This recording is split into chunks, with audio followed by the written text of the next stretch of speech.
You know, the summer before last, I think I brought you out and I showed you this stump that I have here.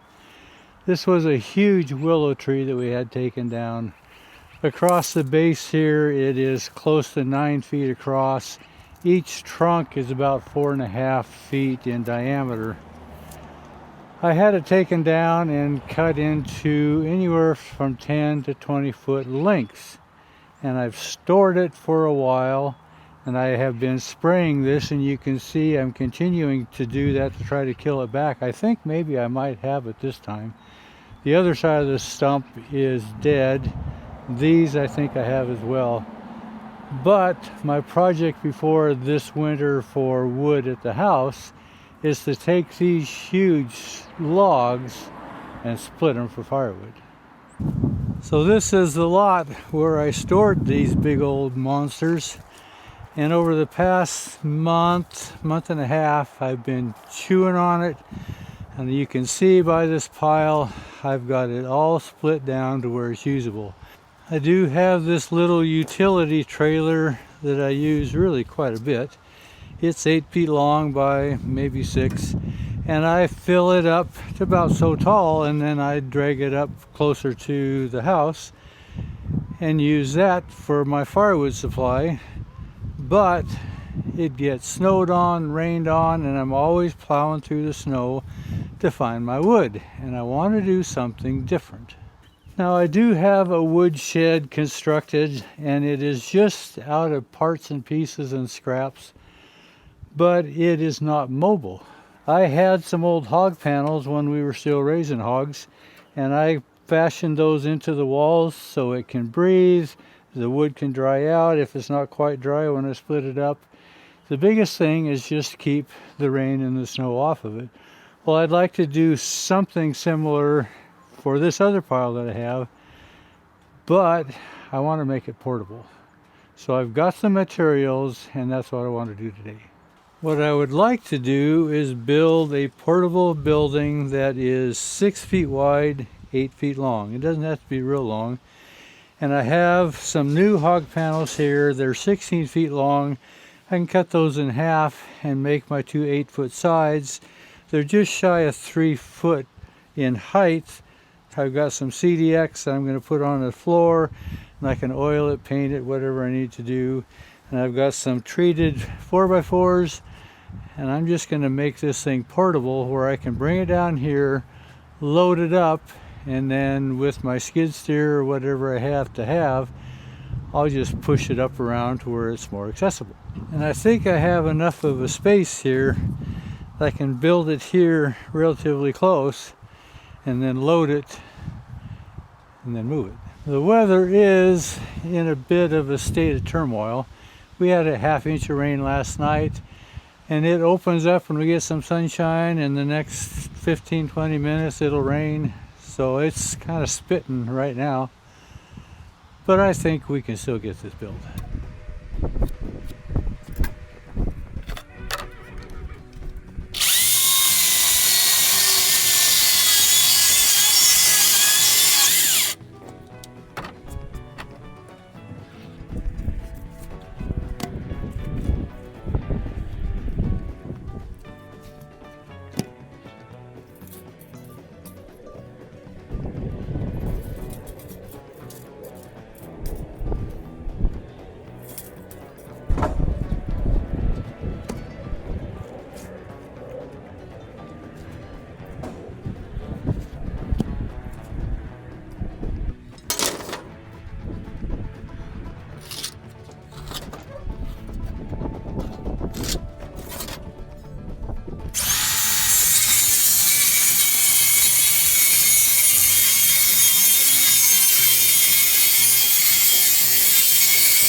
Well, I started loading wood in yesterday and I ran out of daylight, so I quit.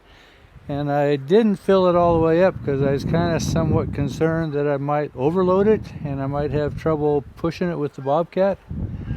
So I waited till morning, and it is 0% chance of any moisture today. And what do we have? We're snowing. So I'm still going to try to put my tin on the roof. I think we can do that. I may have to push some of this wood pile out of the way to get my Bobcat in here. Weather and the weathermen. And they get paid for this too. That's how it goes.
Well, when I put the tin on my calf shed, remember I used screws that were the wrong color, and I made a deal with the cows because they had a say in the deal.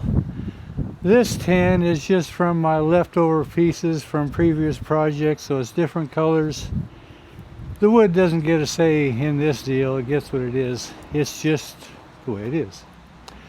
Well, I need to kind of move things around a little bit so I can get the Bobcat in and see if I can get this push. So I got to move the wood pile and move my pickup and trailer, and we'll see if it'll actually slide.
Well, that worked pretty well. I need to put a 2x4 on the leading edge here. I did bark it up a little bit.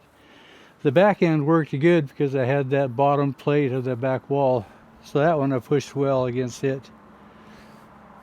I think I'll use my little trailer and shuttle up the rest. I'm glad I didn't load it up any heavier than I did. It was kind of a challenge to figure out how to make this thing make corners, but we got her up here. Anyway, another one of my harebrained ideas, but I think it worked. Appreciate you coming along. Thanks for watching.